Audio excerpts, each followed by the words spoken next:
Makikita na nga natin ang laban sa gitna ng full power Gear 5 form ni Luffy kontra sa true form naman nitong si Enero na Imu. Na para kay Imu nare-remind siya nito ng naging laban at ng sagupaan niya kontra kay Joy Boy hundreds of years ago.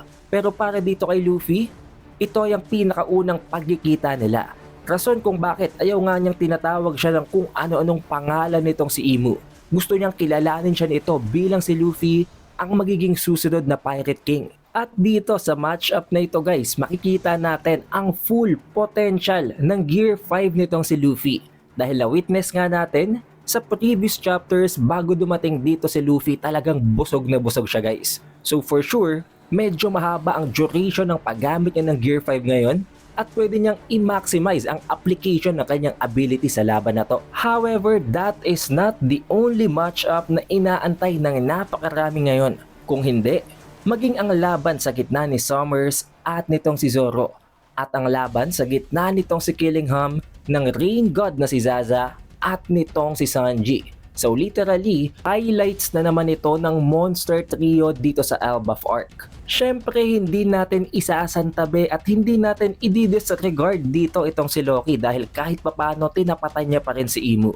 Pero ngayon guys, it is safe to assume na out of commission na itong si Loki.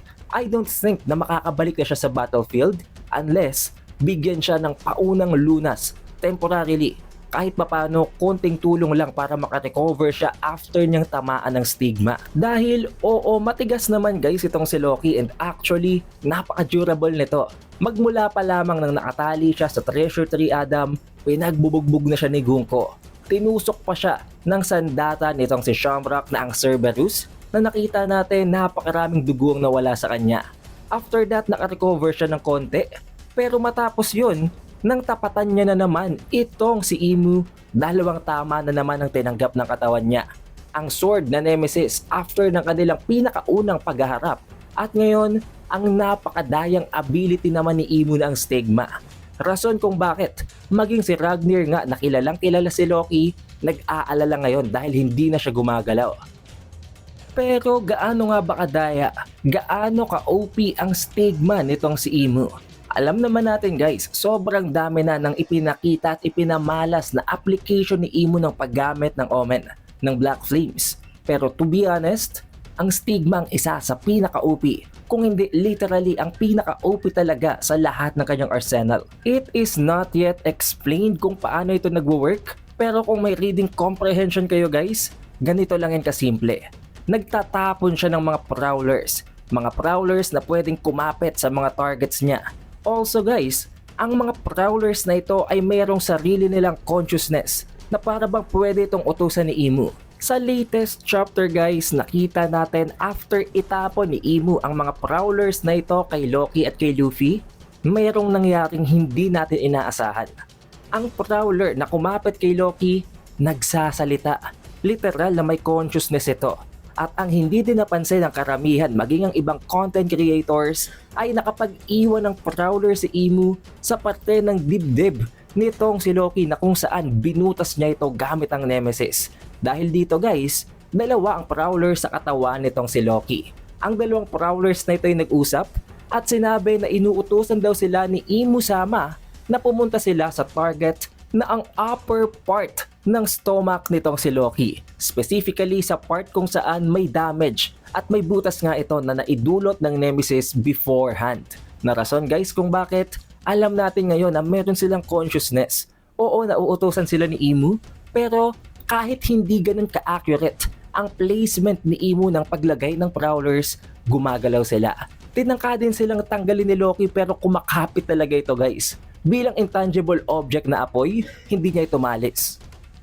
Not to mention, pwede din itong magsilbing isang surprise attack dahil ayon dito kay Luffy kung hindi nga niya ito nakita, hindi niya ito mapapansin. Apoy ito guys, pero hindi daw ito mainit, hindi din siya nasasaktan. Na nangangahulugan na pwedeng itapal na lang yun sa iyo ni Imu nang hindi ka nagmamalay at bigla ka na lang niyang tusukin ng napakalaking itim na sword na tinatawag niyang Stigma. Which means guys, na once natamaan or kapitan ka ng prowler na ito, tapos ka na talaga. Wala kang magagawa. Tatamaan ka talaga ng black sword na yon. At hindi lang yun guys, kung papansinin nyo nga, and literally, kung hindi nakadamit, kung hindi nababalutan ng cape or ng coat na yon, itong si Luffy, hindi niya maaalis ang Prowler. Ang rason lang kung bakit natanggal niya yon ay dahil sa kanyang damit ito nakadikit at hindi katulad ni Loki na nakahubad na sa katawan niya mismo kumapit ang Prowler. Na ilo-launch at na ide-deploy ito guys ni Imu sa pamamagitan ng gesture na pag-create na para bang pag-target sa kalaban gamit ang index finger at ang kanyang thumb, na kung saan nagkakaroon nga ng maliit na omen, maliit na black flame at nagkakaroon ng ringing sound. Hindi ko to nabanggit guys sa ating full chapter review dahil medyo malabo pang translations doon. Pero dito, confirmed yon, may ringing sound bago lumabas ang stigma. At this point guys, I think wala pa ito sa dinami-dami ng possible na applications nitong si Imu ng kanyang Black Flames. Siguro, mga 5% pa lang ito dahil sa dinami-dami ng ginamit niyang atake kontra kay Loki, kontra kay Luffy, wala pa siyang atake na inuulit guys. Napaka-unique ng application niya, napaka-flexible, napaka-versatile, na para bang match na match talaga sila ni Luffy. And honestly mas lamang pa nga dito itong si Imu kung iisipin natin. Dahil sobrang dami ng application ng Black Flames niya. Si Luffy, nagiging rubbery. Nababago niya lang naman ang size ng kanyang katawan at ng environment. Pero ang itim na apoy na yon, almost everything kaya niyang gawin. Kaya din niyang counterin ang Conqueror's Haki. Ngayon, dumako naman tayo sa match-up nitong si Zoro at nitong si Summers. Parehong napakalupit ng datingan ng dalawang ito. Unlike ni Sanji at ni Killingham na nagbakbakan agad, si Zoro at si Summers para bang mga magbarkada lang na nagkakapikunan. Parang casual talk lang ba guys, na kung saan tinanong dito ni Summers si Zoro bakit nandito siya. Akala daw ni Summers nandun pa siya sa village. Na tinanong din itong si Zoro bakit daw nandito siya, bakit hindi niya tulungan itong si Killingham. At dito nga guys, nabanggit na natin to sa full chapter review, pinag-usapan nilang tungkol sa kikidnapin na 20 or more children. Na sinagot naman itong si Zoro, hindi yun mangyayari. Hindi na babalik si Killingham dahil papatayin siya ng kanyang kasamahan.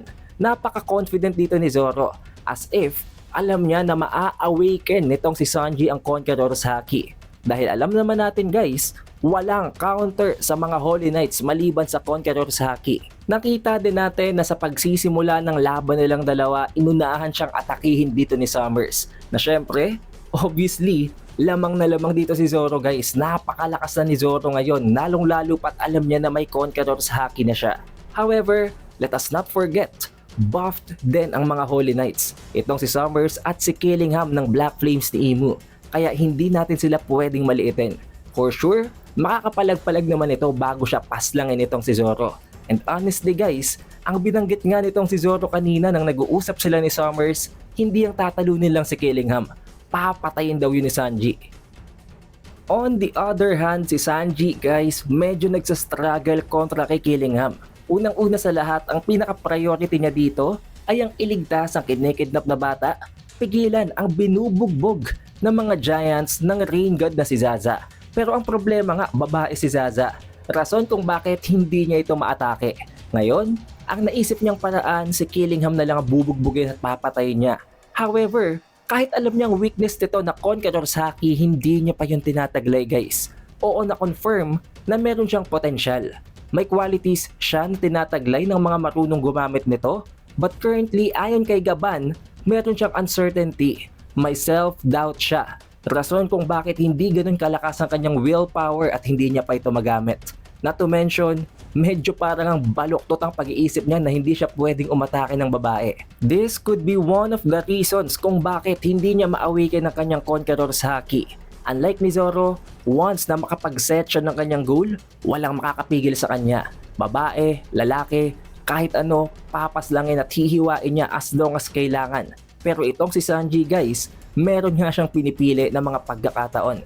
Which means, para ma-awaken itong si Sanji ang kanyang Conqueror's Haki, there are two possible options. Una, kinakailangan niyang i-override, i-overcome ang ganong mentality. Kailangan niyang atakihin si Zaza despite this problem. Or pangalawa, sa sobrang tindi ng kanyang willpower na talagang hindi niya aatakihin ang babae, hindi niya aatakihin si Zaza, magfo-focus siya kay Killingham para matalo ito na mangangahulugan na malakas ang willpower niya. Regardless of whatever it is, talagang hindi siya sisipa ng isang female. Dahil ayon dito guys, another revision natin mula sa full chapter review, kapag pala na knockout, napatay niya itong si Killingham, makakancel pala itong si Zaza. Which means, kapag natalo niya si Killingham, hindi niya na kailangang bugbugin o patayin pa si Zaza.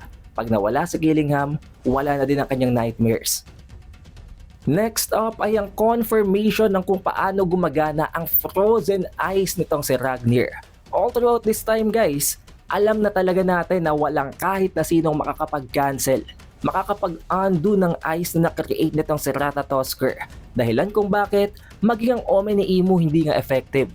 Pero ngayon lang, recently lang sa latest chapter guys, natuklasan na natin kung paano yung nagwo-work. Simply, kapag tinamaan ng hammer na itong si Ragnir ang isang frozen ice na target, makakancel yon. Magme-melt, ma-undo ang pag-freeze niya sa target na yon. Tulad ng nangyari dito kay Princess Shuri or kay Gunko. Hindi man ito sinasadya ni Ragnir, pero tumama dito ang kanyang sarili. Rason kung bakit nag-melt ang ice na kung saan ay nakakulong itong si Gunko. Which means, kahit na unwillingly or involuntarily tinamaan nitong si Ragnir ang kanyang target na naka-frozen, magme-melt ang kanyang ice. This must be one of the weaknesses na meron nitong si Ragnir. Pero pagdating dito kay Loki, nakakapag-alala man, nasa grave situation talaga siya. Dahil maging si Ragnir nga, takot na takot para sa kalagayan niya ngayon. However, don't worry guys, bukas na bukas, Tuesday ay maire-release na natin ang spoilers para sa One Piece Chapter 1188. Kaya siguraduhin nyo nang naka-like, naka-subscribe at na rin nyo ng bell button. It is the Updated Weeb, and I will see you guys on the next one.